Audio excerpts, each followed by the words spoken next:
तो दोस्तों हल्द्वानी का एक सनसनीखेज मामला अभी अभी मेरे नॉलेज में आया और ये बात मेरा आप लोगों के बीच रखना बहुत ज़रूरी हो जाता है, क्योंकि समाज से जुड़ी हो एक समाज सेविका हमेशा चाहती हूँ समाज में कोई गलत मैसेज ना जाए।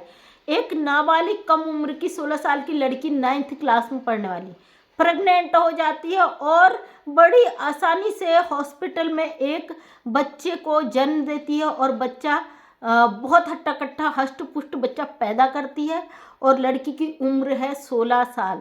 है ना ताजुब की बात? सुन के दंग रह गए होगे आप कि अनमैरिड छोटी लड़की 16 साल उम्र जिसकी बताई जा रही है सुशीला तिवारी हॉस्पिटल में एक बच्चे को जन्म देती है। अभी किसी पहाड़ी एक चैनल पे मैंने देखा और कुमाऊं उन्होंने टाइटल डाला था कि हल्द्वानी उत्तराखंड। आपको यहाँ पे बता दूं क्योंकि हल्द्वानी में ऐसे मामले बहुत कम देखने को मिलते हैं, नहीं के बराबर उत्तराखंड में, क्योंकि इस तरीके के शर्मसार वाले मामले नहीं आते। यहाँ पे जब बात हल्द्वानी उत्तराखंड की आई है तो मुझे ज़रूरी लगा कि आप लोगों के बीच ये मामला मैं ज़रूर रखूँ। उन बच्चियों के या उन बच्चों के माँ बाप के लिए बहुत ज़रूरी है सब चीज़ें जानना जिनके बच्चे इस उम्र के दौर से गुजर रहे हैं। किस तरीके से बच्चे आजकल ऐसी हरकतें कर रहे हैं। जो लड़की है वो हल्द्वानी उत्तराखंड की नहीं है, लेकिन वो यहाँ पे रेंट में रहते हैं। उसका पिता नशेड़ी नंबर 1 का नशेड़ी बताया जा रहा है और पिता फरार है। माँ बच्ची को लेकर सुशीला तिवारी हॉस्पिटल में डिलीवरी के लिए आई थी और उसने एक बच्चे को जन्म दिया। जब डॉक्टर की टीम को पता चला, बच्ची का आधार कार्ड देखा गया, उसमें बच्ची की उम्र 16 साल थी और ये देखकर हॉस्पिटल और सभी लोगों के पैरों तले जमीन खिसक गई, उनके होश उड़ गए कि लड़की 16 साल की है और उसकी उम्र अभी शादी की नहीं है और वो एक बच्चे की माँ बन चुकी है। जैसे ये खबर पहुंचती है तो लड़की का जो बाप था वो फरार हो जाता है। अब क्यों फरार हुआ, इसके पीछे क्या कारण है ये पता नहीं। उस बच्ची का बाप कौन है ये पता नहीं। जो बच्चे का लड़के को जन्म दिया उसका बाप कौन है ये पता नहीं।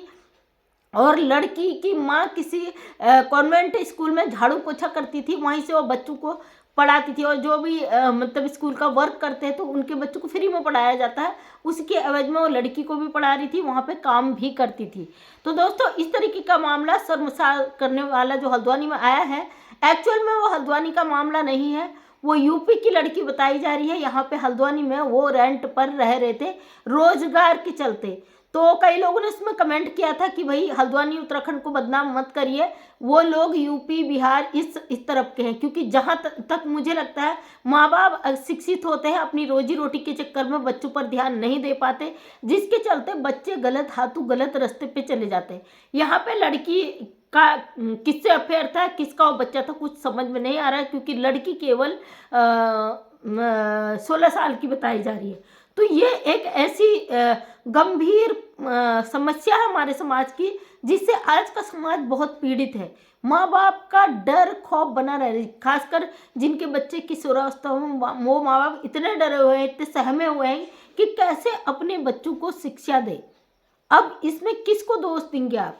और ऐसा ही एक मामला पहले भी मैं लाई थी जिसमें परिवार के लोग बड़े दुखी थे, परेशान थे और उनको समझ नहीं आ रहा था कि इसका क्या उपाय निकालें, क्योंकि लड़की नाबालिग थी और वो बार बार भाग जा रही थी घर से। उसको कैसे रोका जाए, इसके लिए उन्होंने शादी का जो नियम बनाया उस नियम के चलते लड़की वालों पे केस डाल दिया गया था कि ये बाल विवाह कर रहे हैं।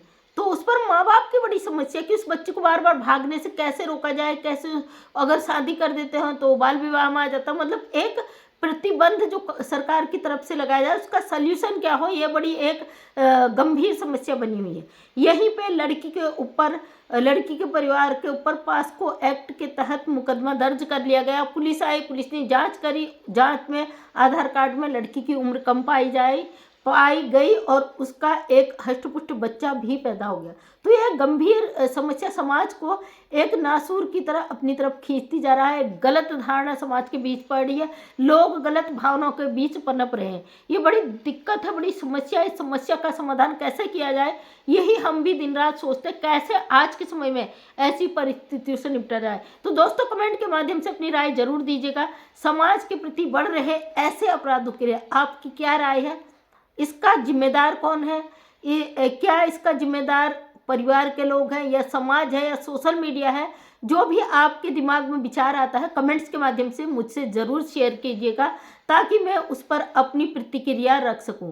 तो थैंक यू सो मच, सभी का दिल से धन्यवाद। मैं मंजू विश्वकर्मा हल्द्वानी उत्तराखंड से एक समाज सेविका हूँ। समाज के बीच में बढ़ रहे ऐसे अपराधों के लिए बड़ी दुखी रहती हूँ और उम्मीद करती हूँ आप अपनी राय जरूर देंगे। थैंक यू सो मच, सभी का दिल से धन्यवाद।